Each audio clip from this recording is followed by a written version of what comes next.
There's another step there. Yeah, I know. I'd stand on the other step, I'm afraid of heights. One more step. I can hold on to you. You better not. Higher, higher. Support him. Fucking hell. Sargon, smile for the camera. Can you hear me?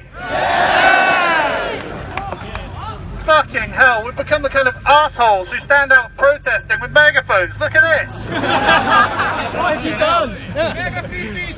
I was on YouTube one moment, look what we had out. I know, right? And the thing is, I've got a speech that's pretty fucking serious as well, unfortunately. Oh, fuck you! Yeah, right? No, I agree, fuck me, honestly, you know. Exactly, I'm now going to have to get out here and give you a fucking serious little talk, because we're all standing here, we're having a laugh. But this isn't fucking funny, is it? You know? It's no joke. This should not be happening. Why the fuck are we criminalising a comedian?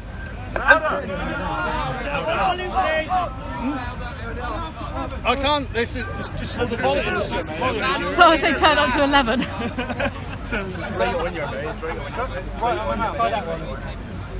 Right, okay, how's that? Is that better?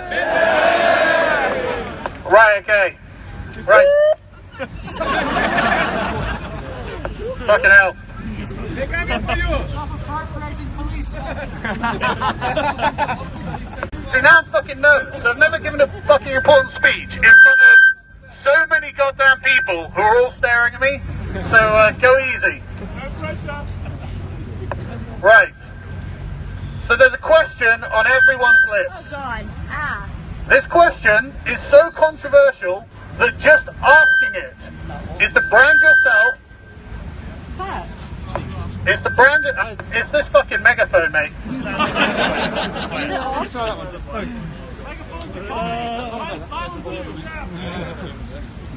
Please start from the beginning. I can't put this in. Yeah, well.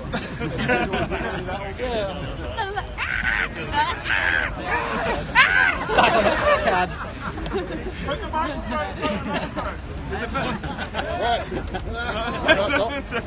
Right. Oh, that's a bit better, isn't it? Yeah. Right, okay. We'll start this again. Redo. I will do it at my time as well, so you gotta wait. Guys, shared. Go ahead to see this. Right. So there is a question on everyone's lips. This question is so controversial that just asking it is to brand yourself an outsider, a dissident, and a rogue. The question is about one of the most controversial speeches ever given in this country. It's a question with implications so grave that some consider it a monstrous thing even to think about. The question... Keep it serious. Silence. The question is, was Enoch Powell right? Yes. Yes. The short answer is, how many stabbings make a river? Yeah. Well, you've got to answer it. But the long answer is the answer to one politically incorrect line that Powell was quoting from one of his constituents. In this country, in 15 or 20 years' time, the black man will have the whip hand over the white man. I notice you've all gone fucking silent after I said that. Fucking told you. As we have seen, to the eternal disgrace of the government's handling of the Windrush scandal, this has not happened. But something similar has. Our black Commonwealth cousins who came here 50 years previously have integrated very well, because they have come here to be British.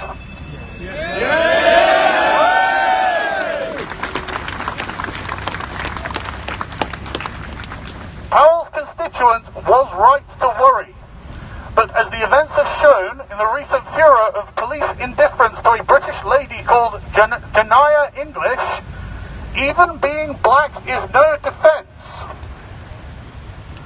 The British government did not place the whip into the hand of the black man. It placed it into the hand of anyone who proudly declared themselves to be anything but British.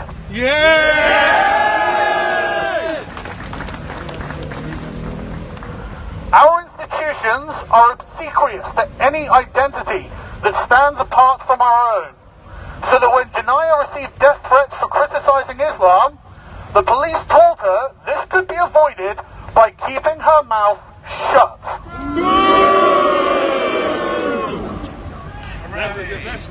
And like any British person should, instead of being cowed in the face of tyranny, Janaya stood up to be counted among the ranks of those of us who could endure this no more. All of this is a question of identity and values, because the former is defined by the latter. The British identity is grounded in our ancient traditions of liberty and tolerance, and all other identities that we exist in this country must also be so.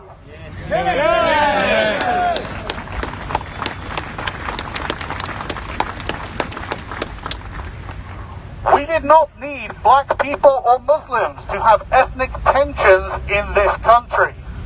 This country is built on ethnic tensions 1,000 years old. Between the English, the Irish, the Scots and the Welsh, and all the subdivisions thereof. Absolutely, yes. Fuck yes.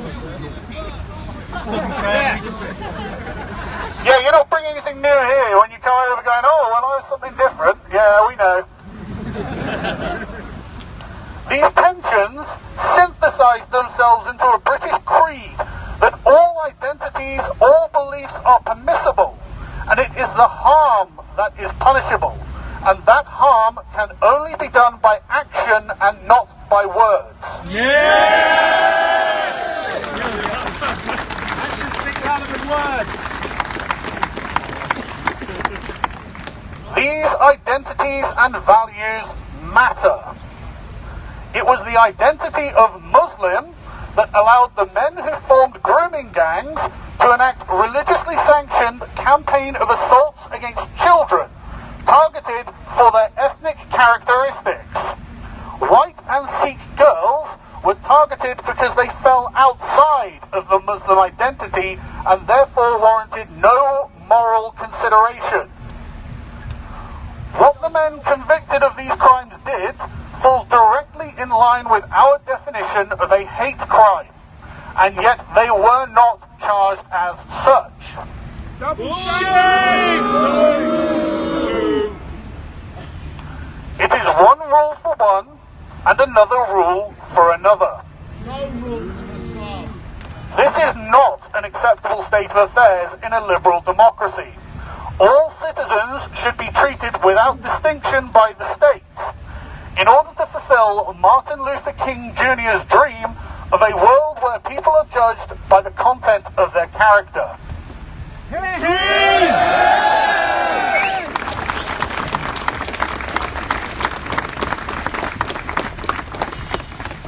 To do anything else is to encourage the proliferation of nefarious elements in society, people who earn their stations in life through means other than hard work and decency.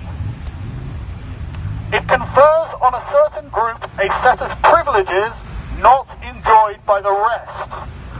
This will breed resentment of the kind that eventually brings out guillotines.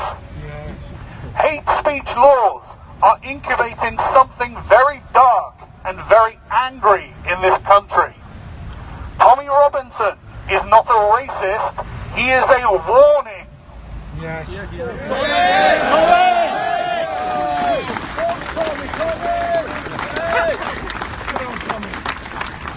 Every time I meet Tommy Robinson and we walk around the streets, you see the same thing. Rough, working class men spy him They look around, and when they think they're in the clear, they go up to him and shake his hand and say thank you for everything you are doing, and then walk away like nothing happened. This happens multiple times when I see him. This is a problem. Yeah. This is what happens when people are treated like second-class citizens.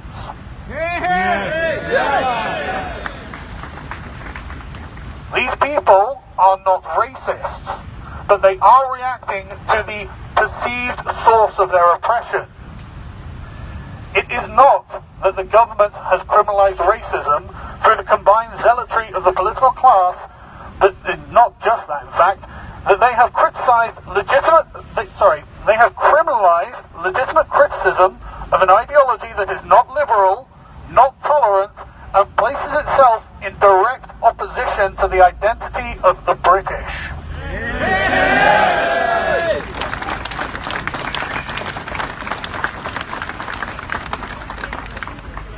But they have gone even further than this, and they have now criminalized humour. Ron Liddell made a joke about the Welsh in the Sunday Times, about how a bridge across the Severn connects Wales to the First World. A very good joke. This aroused the ire of the North Wales Crime Commissioner and numerous other Plaid Cymru idiots with cries of hate speech.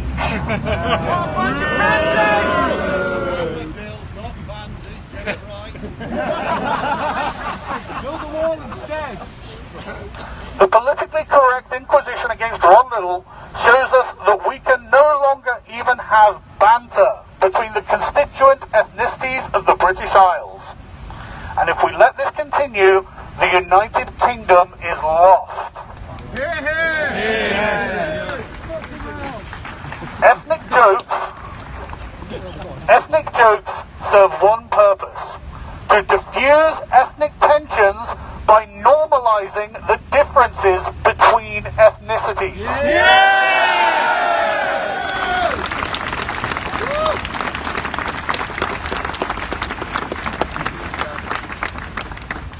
If we are not free to offend one another, we are not free to make the kind of ethnic jokes that strengthen the social fabric of this country.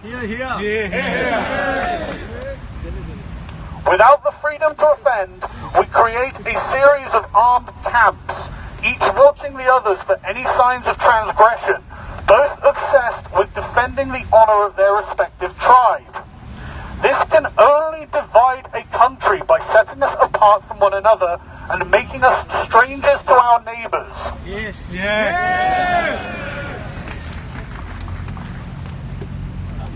We need the banter to keep ourselves grounded and maintain this United Kingdom.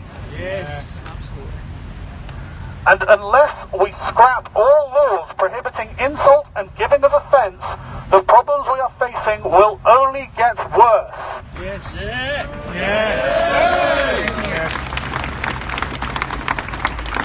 Free Count Dankula, thank you.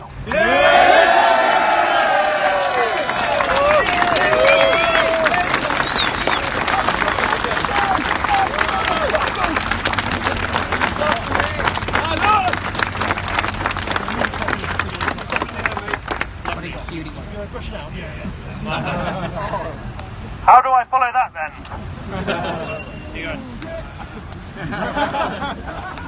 Ladies and gentlemen, wherever Puritans have been sufficiently powerful, they have endeavoured to patrol all forms of civic amusement. There exists in this country a glowing class of tyrants who, like all authoritarians, hate the sound of laughter because they cannot control it.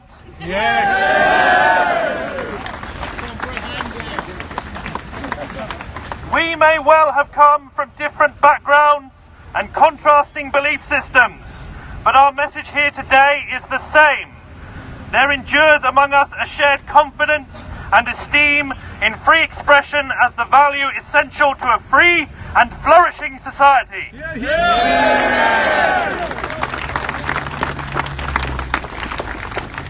There may be some who feel today that the sentencing of Count Dankula is trivial and incidental. No. I invite such individuals to recall how minor and innocuous was the cartoon of Muhammad that left 12 alleged blasphemers murdered at their own desks.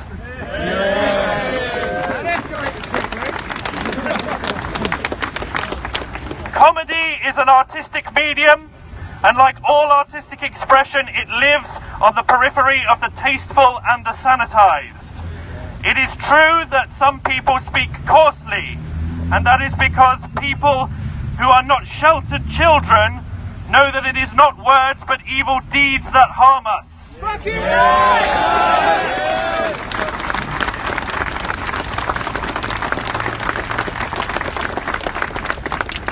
To borrow a line from Professor Jordan Peterson,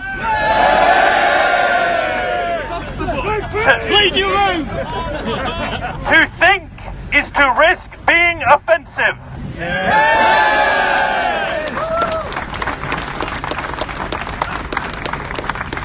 Losing comedy is a battle that starts the long, drawn-out crawl towards an existence of no expression at all. This is not an anecdotal case, but a knowing precedent imposed from the top-down diktat of the anointed elite, the high priesthood of vice and virtue, whose own idea of moral conduct is the uniform denial of rape gangs and the repeated failure to expel the worst forms of anti-Semitism and jihadist sympathy from their own midst.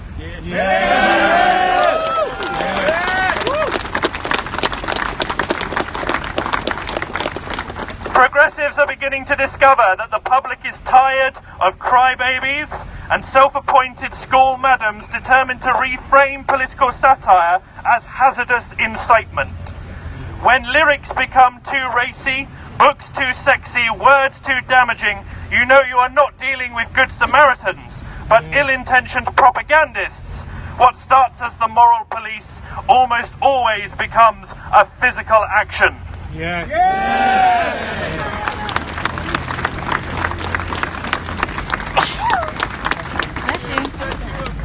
It is the right of all those who call themselves British citizens to call, critique and laugh at any aspect of society they find unfit or unworthy of ridicule, or worthy of ridicule. Ideas do not have rights, offence is not violence, we don't ban speakers and we don't burn books.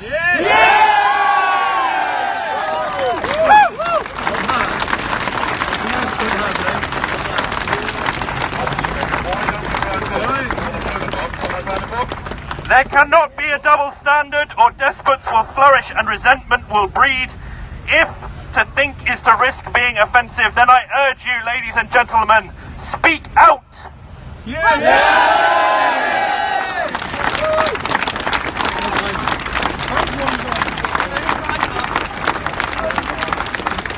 I think the crowd's blocking it. There's no carpet. Yeah. Yeah, no, the problem is the crowd blocking you. It's fine, but it's because it's a height. You don't need to shout. The height of the... What do you do, mate? It's too low, right, so it's going into people's legs. If you just want to speak, Yeah, we'll hold it. Are you sure? yeah, just there.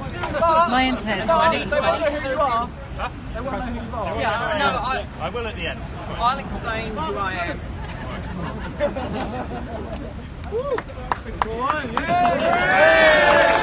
Hello, can everybody hear? Hello, hello? Can you all hear?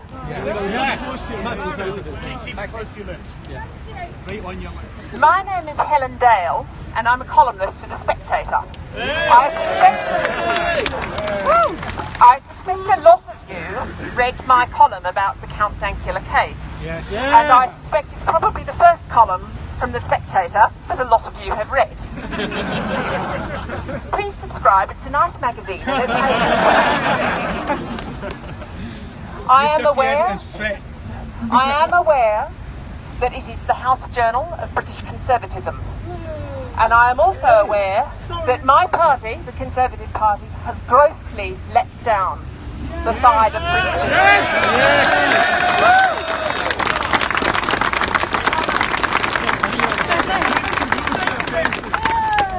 alternatives, they don't exist. I wish to make 3 brief points.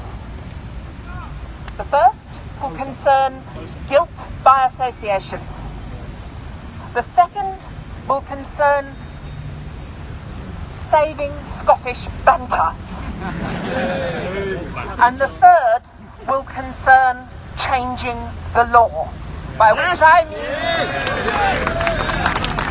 Section 1, subsection A of the Communications Act 2003. Let me return to the first point, guilt by association. This morning I got a disturbed message from a friend of mine in my constituency association saying, "You're going to be sharing a stage with Tommy Robinson. You can't do that, it looks bad." To which my response was, "I'm sorry, ideas don't become wrong because of who believes in them."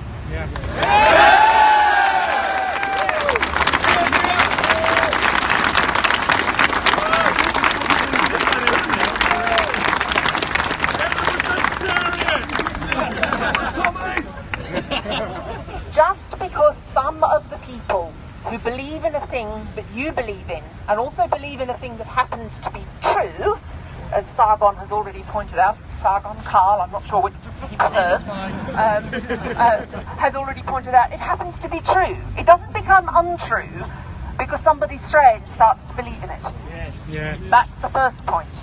The second point, Scottish banter. I used to be a solicitor up in Scotland, and I became very familiar with Scottish banter. It is very funny. Scottish people are very funny. Their humour is one of the great gifts that Scotland has given the United Kingdom and the world. It is the reason that Scotland has produced people like Billy Connolly and Frankie Boyle.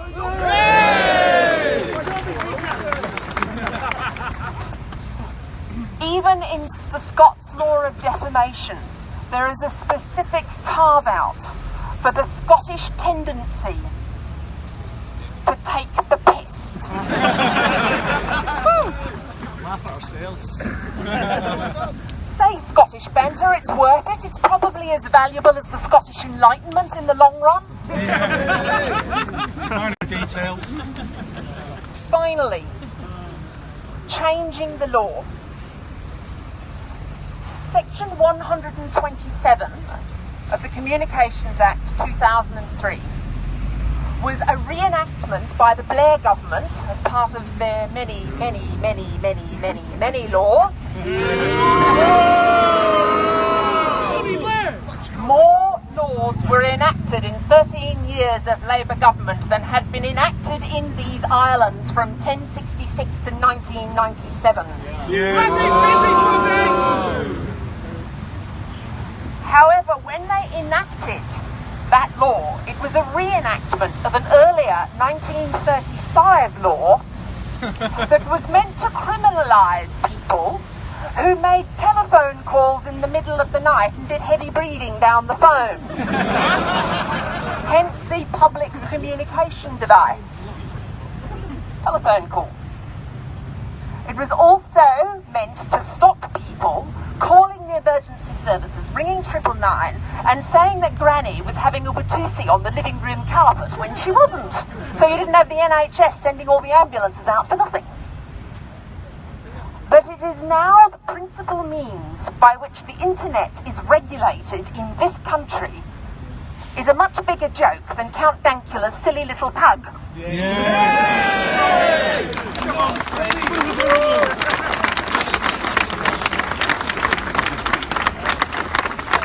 There is another part to this that is also very disturbing for anyone who has practiced law in Scotland, and I will try to describe it briefly. In England and Wales, it is possible for the police to bring prosecutions. I was talking about this to some of the officers from the Met here earlier. In Scotland, it is not. In Scotland, prosecutions are brought by the Crown Office and Procurator Fiscal Service, because Scotland has got a Roman law criminal system. That's why the name is so strange. What was done here in Scotland involved Police Scotland trawling through the country's very small Jewish community to try to find a complainant, because they could not initiate action of their own motions. What it means is that more police time will be wasted, particularly in Scotland because of this procedural difference, but also in England and Wales, where police can bring these prosecutions of their own motion. It costs time, it costs money, it wastes resources. We know there have been funding cuts. We know that the Met boasts about its 900 hate crime officers and says that, oh, we're not going to worry terribly much if you get your bicycle nicked. As someone who has had her bicycle nicked, I can assure you it's considerably worse than being called a nasty name.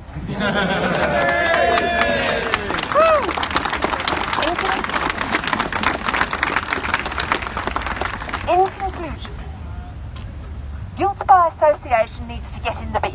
It's nonsense. Yes. Scottish banter is worth saving. Yes. And section 127, subsection 1, section A needs to be repealed. Yes.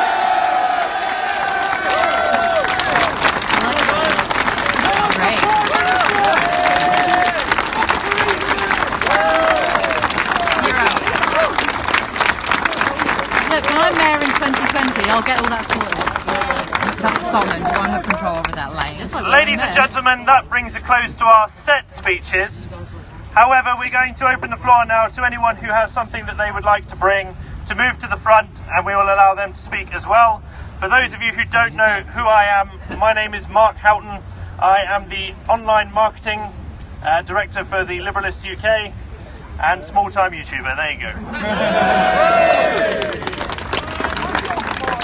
Thank you guys for watching. Share this video.